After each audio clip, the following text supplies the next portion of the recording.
नमस्कार दोस्तों, मैं किंजल चौधरी स्वागत करता हूं सभी का पाथफाइंडर पर। दोस्तों, आप मुझसे मेरे टेलीग्राम चैनल पर जुड़ सकते हैं, जहां पर लेक्चर के उपरांत आपको पीडीएफ अपडेट्स मिल जाएंगे।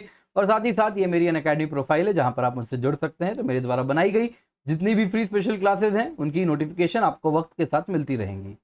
तो दोस्तों, अगर हम 2021 की बात करें तो कोरोना के बाद यदि और किसी टॉपिक पर बहुत ज़्यादा चर्चा हुई है तो वो इस साल रहा है UFO, aliens and extra terrestrial life. तो दोस्तों, यूपीएससी एंड अदर एग्जाम्स के पॉइंट ऑफ व्यू से हमें जो जानना है वो है बायो सिग्नेचर। क्योंकि अगर आप देखें तो इस पर बहुत ज़्यादा रिसर्च इस वक्त चल रहा है। तो एग्जाम के पॉइंट ऑफ व्यू से भी आपसे ये कोई नहीं पूछेगा एलियंस होते हैं नहीं होते हैं, यूएफओ देखे गए नहीं देखे गए, क्या आया पेंटागन रिपोर्ट, वो सब पे सवाल नहीं आएगा। अगर सवाल आएगा तो कुछ बायो सिग्नेचर्स पर जरूर आएगा, तो आपको मालूम होना चाहिए। तो दोस्तों, अगर हम देखें तो हम मार्स हमने एक्सप्लोर किया है, वीनस भी हम एक्सप्लोर कर रहे हैं, अन्य प्लैनेट्स को एक्सप्लोर कर रहे हैं। इसके सिवा एक्सो प्लैनेट्स को भी हम एक्सप्लोर कर रहे हैं। तो इन सभी को एक्सप्लोर करते वक्त यदि कोई पॉइंट जो हम बहुत ज्यादा स्क्रूटिनाइज कर रहे हैं वो है presence of certain molecules, presence of certain geological features या अन्य फीचर्स, जिसके द्वारा हम ये प्रेडिक्ट कर सकें वहां पर पास्ट में कभी लाइफ थी या फिर इस वक्त वहां पर लाइफ है, तो उन्हीं को क्या कहते हैं, बायो सिग्नेचर। तो आज की क्लास में हम इसी पर चर्चा करने वाले हैं। इससे पहले आगे बढ़े, आज का सवाल आप देख सकते हैं, तो आप आंसर कर सकते हैं या फिर क्लास के बाद में फिर से हम ये सवाल देखेंगे क्लास के एंड में। तो दोस्तों, बायो सिग्नेचर्स क्या है नहीं है, आइए इसको समझते हैं। तो दोस्तों, मान लीजिए आप कहीं पर चल रहे हैं और चलते वक्त आपको एक पत्ता गिरा हुआ मिलता है। तो उससे आप क्या प्रेडिक्ट कर सकते हैं? आप कह सकते हैं हाँ भाई, पत्ता मिला तो कभी पेड़ रहा होगा। और अगर आप जानकार व्यक्ति हैं, ज्ञानी व्यक्ति हैं, तो आप पत्ता देख के बता सकते हैं किस प्रकार का पेड़ है और पेड़ कितना हेल्दी होगा, पत्ते को देख के आप पहचान सकते हैं। वैसे ही आपको अगर बर्ड का फेदर मिलता है, पंख मिलता है किसी पंछी का, तो आप अनुमान लगा सकते हैं ये पंछी कौन सी है। आप कह सकते हैं हाँ, पंछी कभी रही है यहाँ पे। इस प्रकार से क्या पंछी को फंगल डिजीज थी, नहीं थी, कोई बैक्टीरियल डिजीज थी। तो यदि आप जानकार व्यक्ति हैं तो आप वो भी इससे अनुमान लगा सकते हैं। तो दोस्तों, यहाँ पर या तो पत्ता या तो पंख, दोनों में से कोई भी दोस्तों आप अगर देखें तो ये एक्चुअल पंछी या एक्चुअल पेड़ नहीं है, ये उनके बस लेफ्ट ओवर रिमेन्स हैं, जिनसे हम उनके एग्जिस्टेंस पर इशारा कर पा रहे हैं, अनुमान लगा पा रहे हैं। तो इन्हीं को क्या कहते हैं दोस्तों, बायो सिग्नेचर। तो बायो सिग्नेचर दोस्तों, अब अगर हम समझें तो वो क्या है, तो वो कोई भी मॉलिक्यूल, एलिमेंट, सब्सटेंस या फीचर हैं जिसके द्वारा हम ये अनुमान लगा सकें कि भाई इस प्लैनेट, या फिर ये हो सकता है किसी का ये प्लैनेट ना हो, मून हो किसी प्लैनेट का, जो भी है, ये जगह पे पास्ट में कभी लाइफ थी या नहीं थी, या फिर प्रेजेंट में इस वक्त यहां पर लाइफ है या नहीं है। यदि हम ये अनुमान लगा सकें तो वो एलिमेंट, वो मॉलिक्यूल, वो सब्सटेंस, वो फीचर, जियोलॉजिकल फीचर या अन्य कोई फीचर, वो क्या कहलाएगा, वो कहलाएगा बायो सिग्नेचर। तो बायो सिग्नेचर के कई प्रकार हो सकते हैं। पहला प्रकार हम जानेंगे मॉर्फोलॉजिकल बायो सिग्नेचर। तो दोस्तों, ये स्ट्रक्चरल लेफ्ट ओवर हैं लिविंग थिंग्स के, जैसे फॉसिल, जैसे रॉक में कोई लेयरिंग हो जाए जिससे हम लाइफ के एग्जिस्टेंस का अनुमान लगा सकें। फॉर एग्जाम्पल, बहुत फेमस है इसमें से ये, इनको दोस्तों आप देख रहे हैं, ये हैं स्ट्रोम्बोलाइट्स। तो दोस्तों, कुछ माइक्रो ऑर्गेनिज्म अगर आप देखें तो वो स्टिकी माइक्रोबियल, जब वो शैलो वाटर में रहते हैं तो वो एक साथ कॉलोनी में रहते हैं, और इस दौरान दोस्तों वो अगर आप देखें तो वो स्टिकी कुछ इस प्रकार का स्ट्रक्चर बनाते हैं, स्टिकी लेयर्ड स्ट्रक्चर बनाते हैं मिनरल्स का, जिनको कहते हैं स्ट्रोमेटोलाइट। तो ये क्या है दोस्तों, शैलो वाटर में रहने वाले माइक्रोब्स कुछ इस प्रकार के स्ट्रोमेटोलाइट्स बनाते हैं। तो ये आप जो देख रहे हैं ये फॉसिलाइज्ड स्ट्रोमेटोलाइट्स हैं। ये कैसे दिखते हैं, कुछ इस प्रकार के मैट के शेप के माइक्रो ऑर्गेनिजम्स एक साथ कॉलोनी में ग्रो कर करके बना लेते हैं। तो दोस्तों, ये माइक्रोबियल मैट्स या तो आज भी एग्जिस्ट कर रहे हो, पृथ्वी में तो करते ही हैं, शैलो वाटर्स में कुछ इलाकों में, इसके सिवा हो सकता है पास्ट में ये फॉसिलाइज्ड वर्जन इनका आज देखने मिले। तो इनसे क्या पता चलेगा, इनसे अगर हम इनको देख लें तो पता चल जाएगा हाँ, यहाँ पे माइक्रो ऑर्गेनिजम्स, इस प्रकार के पानी में रहने वाले माइक्रो ऑर्गेनिज्म जरूर रहते होंगे। अगर फॉसिल मिला तो मतलब पास्ट में कभी रहते थे। तो इस प्रकार के बायो सिग्नेचर को क्या कहेंगे, मॉर्फोलॉजिकल, यानी स्ट्रक्चरल लेफ्ट ओवर। जैसे मैंने आपको एग्जांपल दिया स्टार्टिंग में, पंख, पत्ता, वो सब क्या है, वो सब अगर आप देखें तो मॉर्फोलॉजिकल बायोसिग्नेचर है। वैसे ही दोस्तों हो सकता है टेक्नोलॉजिकल बायोसिग्नेचर।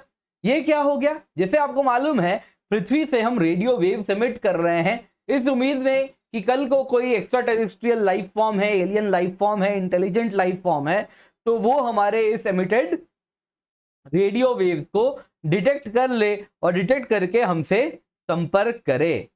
आप जानते ही होंगे। तो इस प्रकार का यदि हमें किसी प्लैनेट से आने वाला सिग्नेचर मिल जाता है तो ये क्या कहलाएगा, ये कहलाता है हाँ जरूर वहां पे इंटेलिजेंट लाइफ फॉर्म है जो हमसे रेडियो वेव्स के थ्रू कम्युनिकेट कर पा रहा है। वैसे ही हो सकता है किसी हम एक्सोप्लैनेट को पढ़ें और उस एक्सोप्लैनेट में हमें कुछ ऐसे गैस मॉलिक्यूल्स मिलते हैं जो कि इशारा करते हैं कि इंडस्ट्रियल एक्टिविटी हुई है। जैसे पृथ्वी में हमने कई एंथ्रोपोजेनिक पोल्यूटेंट्स को एटमॉस्फेयर में डाल रखा है, तो हमारे एटमॉस्फेयर को पढ़ेंगे तो हो सकता है उनको कुछ इस प्रकार के क्लोरोफ्लोरोकार्बन्स जो कि नेचुरली ना मिले एटमॉस्फेयर में वो मिलने लग जाएंगे। तो इनसे कोई एलियन आके डिटेक्ट कर सकते हैं हाँ पृथ्वी में जरूर लाइफ है, क्योंकि इनके यहाँ इस प्रकार का गैस मॉलिक्यूल है जो कि नेचुरली एटमॉस्फेयर में नहीं मिलता। वैसे ही हमारे तो अगर हम पृथ्वी की बात करें, हमने तो प्लूटोनियम से लेके अन्य भी कई रेडियो न्यूक्लियाइड्स भी हमारे एटमॉस्फेयर में मिल जाएंगे जो कि बताते हैं, जो कि नेचुरली नहीं मिलेगा, जो कि बताते हैं कि जरूर यहाँ पे कुछ इस प्रकार की लाइफ फॉर्म रही है जिसने कभी न्यूक्लियर वॉर किया है या न्यूक्लियर बॉम्ब्स फोड़े गए हैं, न्यूक्लियर बॉम्ब्स फोड़े गए हैं। वैसे ही क्या हो सकता है टेक्नोलॉजिकल बायोसिग्नेचर, कोई स्पेसक्राफ्ट तेजी से चल रही है और उससे कुछ लाइट एमिशन हो रहा है तो उससे भी हम क्या कर सकते हैं हाँ कि चलो कोई इंटेलिजेंट लाइफ फॉर्म है इसका अनुमान लगा सकते हैं। वैसे ही क्या हो सकता है कोई इंटेलिजेंट लाइफ फॉर्म है जो कि अपने स्टार से ही एनर्जी कंज्यूम कर पा रही है, तो ये भी क्या है दोस्तों, तो ये भी अगर आप देखें तो एक प्रकार का टेक्नोलॉजिकल बायोसिग्नेचर है। इसके सिवा दोस्तों होता है केमिकल बायोसिग्नेचर। ये क्या हो गया, तो दोस्तों जब लाइफ कहीं पर एग्जिस्ट कर रही है तो वो कई तरीके से इंटरफेयर करती है या फिर इंटरैक्ट करती है इर्द गिर्द में मौजूद जो रॉक्स हैं उसकी केमिस्ट्री को भी बदल देती है। इर्द गिर्द में जो मौजूद वाटर बॉडीज हैं, फिर वो चाहे ओशंस हो, रिवर्स हो, लेक्स हो, उनकी केमिस्ट्री, हाइड्रोकेमिस्ट्री भी बदल देते हैं वो। साथ ही साथ एटमॉस्फेयर के साथ भी छेड़छाड़ होता है। तो फॉर एग्जाम्पल आप देखें तो केमिकल बायोसिग्नेचर अगर आप देखें तो इस प्रकार का आप देखें तो न्यूक्लिक एसिड्स अगर कहीं पर मिल जाएं तो ये क्या बताते हैं, हाँ ये भी एक केमिकल बायोसिग्नेचर है। या फिर कोई प्रोटीन्स मिल जाएं, लिपिड्स मिल जाएं, बायोलॉजिकल मैक्रोमोलिक्यूल्स मिल जाएं, तो ये सब चीख चीख के कह रहे हैं कि यहाँ पर लाइफ फॉर्म मौजूद है। वैसे ही दोस्तों आइसोटोप की स्टडी से भी हम अनुमान लगा सकते हैं कि वहां पे लाइफ है या नहीं। तो लाइफ नेचुरल फॉर्म में कोई भी एलिमेंट के ऑफ द न्यूमरस आइसोटोप्स वो वाली आइसोटोप प्रेफर करती है जो हल्की होती है। फॉर एग्जाम्पल कार्बन की बात करें तो कार्बन C612 होता है और दूसरा आप देखें इसका आइसोटोप एक 14 वाला भी होता है जिसका मास नंबर 14 है, जिसमें 2 एक्स्ट्रा न्यूट्रॉन है। तो दोस्तों नेचर में इस आइसोटोप को C612 वाले आइसोटोप जो कि हल्का है उसको नेचर प्रेफर करती है। तो अगर हम पृथ्वी में C612 C614 का रेशियो निकालें तो C612 बहुत ज्यादा होगा। तो वैसे ही हम अन्य प्लैनेट के भी आइसोटोप के रेशियो के स्टडीज के थ्रू भी अनुमान लगा सकते हैं। सेम कहानी नाइट्रोजन की भी आपको देखने मिलेगी। वैसे ही दोस्तों कुछ गैसेस भी बहुत अच्छा बायोसिग्नेचर का रोल प्ले करते हैं। जैसे कि आप पृथ्वी की बात करें तो पृथ्वी जब जन्म ली थी उस वक्त पृथ्वी में ऑक्सीजन नहीं था। जब पृथ्वी जन्म ली थी पृथ्वी कार्बन डाइऑक्साइड और अन्य पॉइजनस गैसेस में रिच थी पर ऑक्सीजन नहीं था। फिर पृथ्वी में कुछ ऐसा लाइफ फॉर्म बना जो कि कार्बन डाइऑक्साइड खींचने लगा, फोटोसिंथेसिस करने लगा और ऑक्सीजन छोड़ने लगा।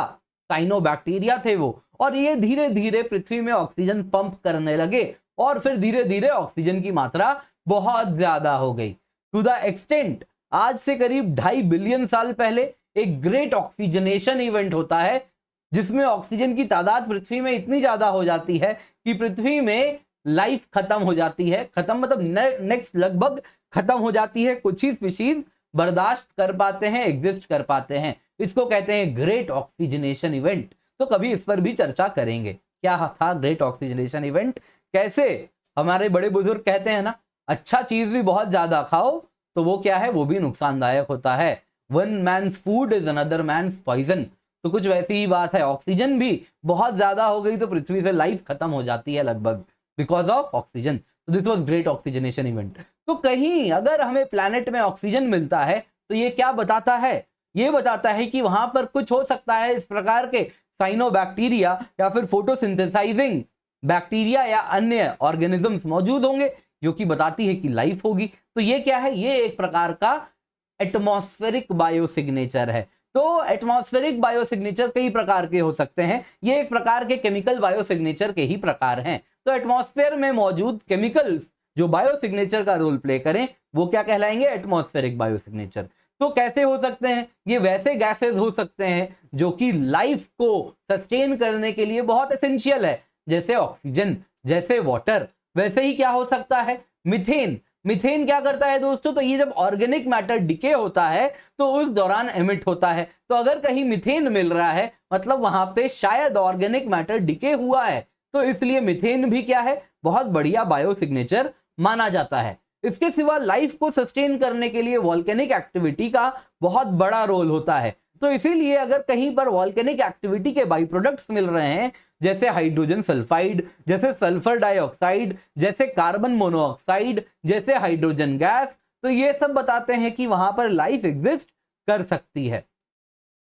वैसे ही दोस्तों आप अगर देखें तो इस वक्त साइंटिस्ट लिस्ट कंपाइल कर रहे हैं क्या क्या बायोसिग्नेचर हो सकते हैं। तो जो मैंने आपको अब तक बताए, इसके सिवा 14,000 प्रोपोज्ड हैं। ये तो पक्के पक्के थे जो आपको अब तक बताए, इसके सिवा प्रोपोज्ड हैं, यानी आने वाले दिनों में और रिसर्च के बाद इनको भी इस लिस्ट में डाल सकेंगे। तो इसमें से सबसे इंपॉर्टेंट है फॉस्फीन।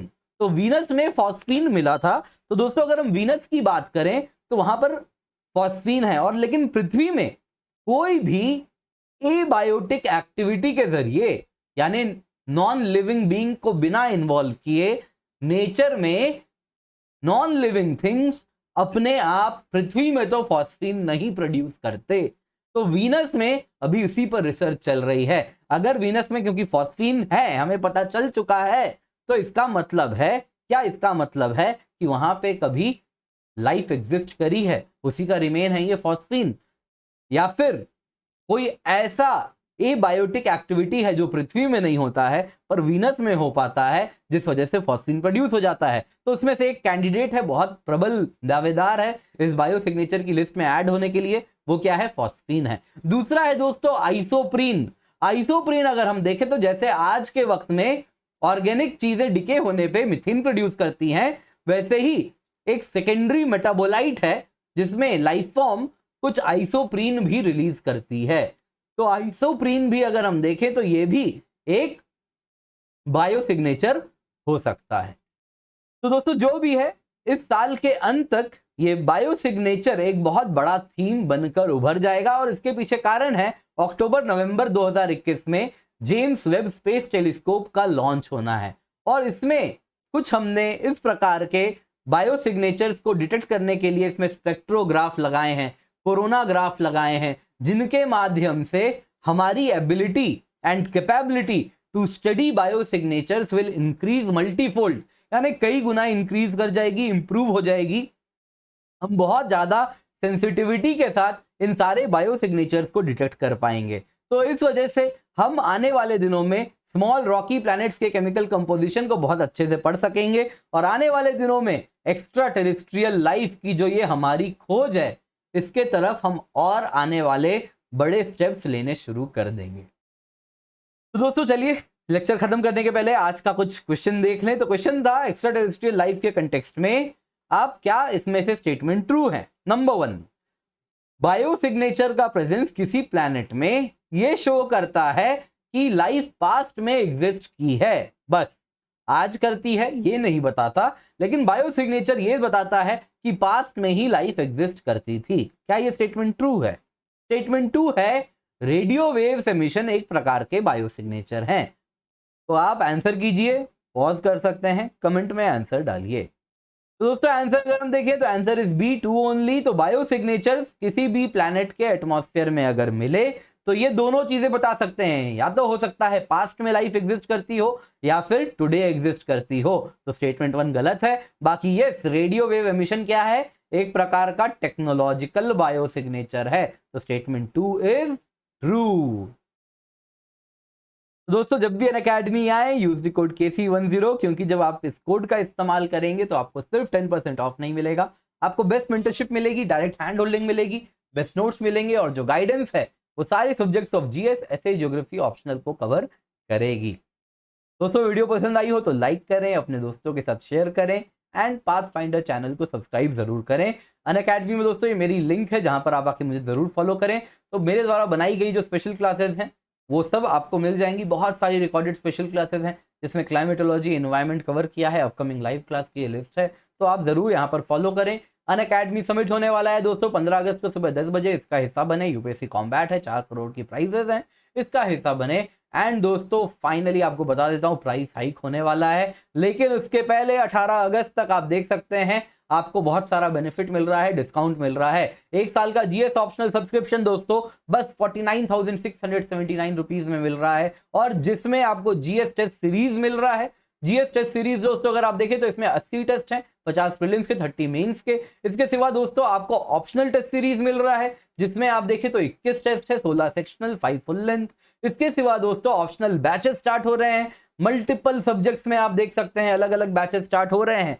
इसके सिवा दोस्तों आपको 1 साल की सब्सक्रिप्शन मींस 2022 तक वैलिड है, 2 साल की सब्सक्रिप्शन मींस 2023 तक वैलिड है। एंड आपको बताना चाहूंगा टेस्ट सीरीज तो है ही, साथ साथ अनअकैडमी नोट्स भी मिल रहे हैं जो कि हिंदी और इंग्लिश दोनों ही भाषाओं में अवेलेबल हैं। तो दोस्तों वक्त ना बर्बाद करें, अगर आप सब्सक्रिप्शन लेने का सोच रहे हैं तो प्राइस हाइक के पहले इसका फायदा उठा लें, तो ज्यादा वक्त ना बर्बाद करें। इसके सिवा दोस्तों आपको बताना चाहूंगा कि हम इस वक्त कुछ मेंटरशिप डेज रन कर रहे हैं, जिसके तहत अगर आप आइकनिक सब्सक्रिप्शन लेते हैं तो 1800 रुपए करीबन आपको और डालने हैं। उतने रुपए में आपको ऑप्शनल सब्सक्रिप्शन भी मिल जाएगी आइकनिक जीएस के साथ, और जीएस एंड ऑप्शनल दोनों के टेस्ट सीरीज भी मिलेंगे। तो वक्त ना बर्बाद करें, जल्दी से सब्सक्रिप्शन लें। तो दोस्तों अगर आप सिर्फ प्लस सब्सक्रिप्शन लेते हैं तो इसकी कीमत है 2 साल की 64,800 रुपए, 2 साल की आइकनिक की कीमत है 1,04,175 रुपए, 1 साल की ऑप्शनल की कीमत है 24,750 रुपए। ये सारी कीमतें तब है जब आप KC10 कोड का इस्तेमाल करते हैं। 11 अगस्त से नए बैचेस स्टार्ट हो रहे हैं, तो जल्दी से जाएं, हिस्सा बने। फ्री टेस्ट सीरीज है दोस्तों, तो KC10 कोड का इस्तेमाल करें और इसका हिस्सा बने। Thank you so much for joining, have a great day.